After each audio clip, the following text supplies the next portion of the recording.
What's up, everybody? Let's Talk Jets Radio. Hope you guys are all doing well. It's been a minute, and you know it's never good when I'm doing a video January 31st, middle of the Super Bowl, and I've got 2 pages worth of notes on all of this dysfunction going around on the New York Jets right now, related to the Athletic article that came out today. Apologies, I just got home like 2 hours ago. Throughout the day, I was trying to read as many different articles as I can because I'm not paying for the Athletic article, but I did read about 7 or 8 different articles that had all the clippings, all the quotes, and there's some pretty damning shit in here. And it's coming from 30 different sources apparently within the building. The first one that is headlined on pretty much every article that it's such a fucking mess, something has to change. As quoted by one anonymous Jets coach. I don't know if it's one that's still here or, running back coach is left, wide receiver coach just got replaced. Now Rex Hogan, him and the Jets mutually part ways, which, is a whole nother discussion. Why everybody that leaves this team, it's always a mutually parting of ways. Nobody ever gets fired. It's always, we mutually parted ways. We allow them to pursue other opportunities, but that's another conversation. The article goes on to continue to talk about the team being riddled with excuse making, a paranoid head coach, an ill-equipped offensive coordinator, and organizational tunnel vision on the quarterback that rubs some teammates wrong. And for me, this all goes back to the Eric Allen interview. I don't know if anybody saw it from about a week ago. If you didn't, go check it out. It's on the Jets YouTube page, where he sat down, I think it was first with Saleh and then with Joe Douglas. And throughout that interview, I want to say at least half a dozen times, he brought up all the injuries, the 4 different quarterbacks, the 13 different offensive linemen, how the team battled, they competed. And probably Saleh, much more than Joe Douglas, really leans into that shit. All the excuses and, trying to, find the moral victories. We beat the Eagles. We ended the streak against the Patriots. He tries to find all this shit to prop up what was still a 7-10 season. And that rubs me the wrong way so bad. Whereas Joe Douglas, he seemed a little bit more sincere about needing to do a better job. But I still worry about him because he also said he would still do things the same way. He wouldn't change the quarterback process. But going back to the article, apparently Rodgers isn't the assistant GM. Joe Douglas is the assistant GM, something that was speculated pretty much the entire offseason with, the wish list, and then Cobb, Lazard, Billy Turner. Obviously you have a quarterback like Rodgers. You're going to let him have some say in some of the decisions that you're making. Doesn't mean that he should be calling all the shots, though. And then you get into the relationship with Rodgers and Hackett, which looks terrible on Hackett, and I kind of got these vibes during Hard Knocks, where apparently their relationship is described as being more like frat brothers than player-coach. And, Hack, the worst part of this article, I think, for Hackett was the quote about him meeting with Downing and Carter during the week, but apparently he only met with the rest of the staff last minute.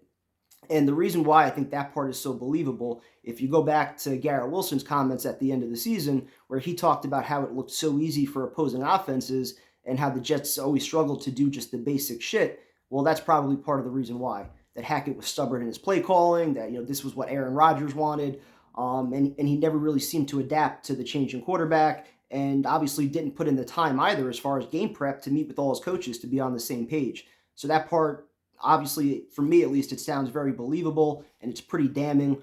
They go into Lazard's comments, which also angered some teammates on the defense the wrong way, where he questioned effort.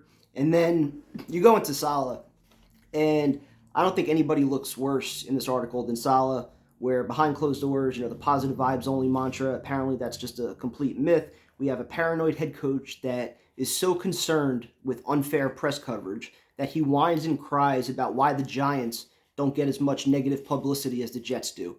Like, why do you even care about that shit? Apparently, he also conducted research on how teams led by some of the NFL's best head coaches did without their starting quarterbacks. Like, how the fuck do you even have time to do that shit in the middle of the season when you're trying to game plan for an opposing team? How do you have time to even worry about that or read articles and shit that's going on social media? Oh wait, we get to that later from Woody Johnson. Apparently, he also, Saleh, had staff meeting following the Zach Wilson benching and refusal to play, where he asked the leaker to reveal himself and then said, if you don't come forward now, you won't get in trouble. Like, what the like, is this middle school?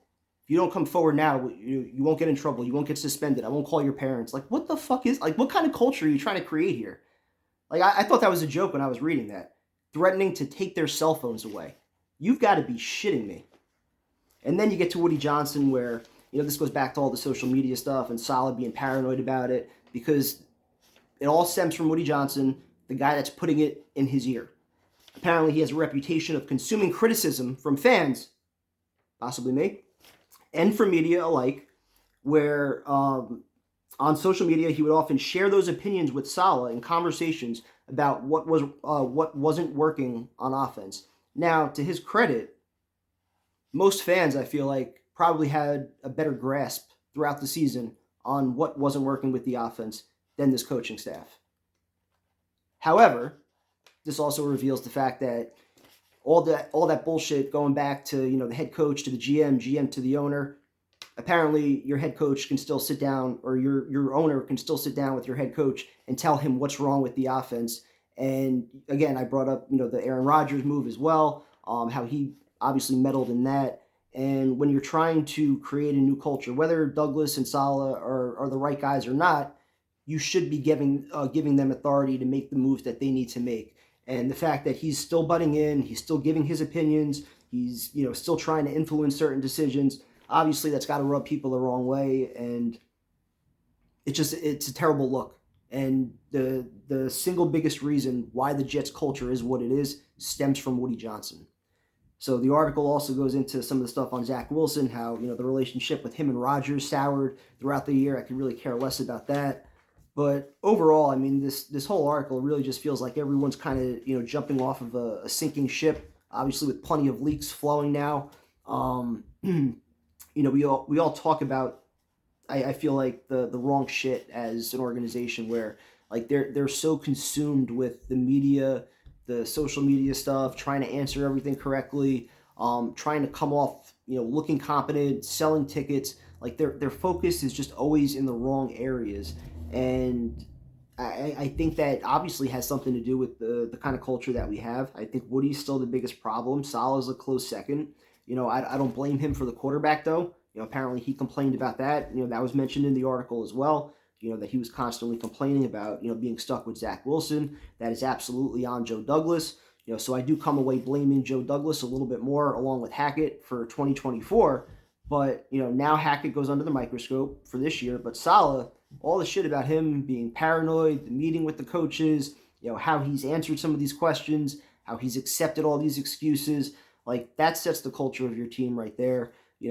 Woody Johnson, it starts with him, but Saleh doesn't add anything to the table as far as being that CEO coach that's ever going to change this, in my opinion. Maybe the quarterback is good enough to gloss over some of his mistakes and failures, but in all likelihood, we're talking about tearing this shit down in another year or two, because it really is a culture of just excuse making, finger pointing, no accountability, no sense of urgency, no common sense. Like reading this article today was just frustrating as hell. So hope you guys enjoyed. Talk to you later.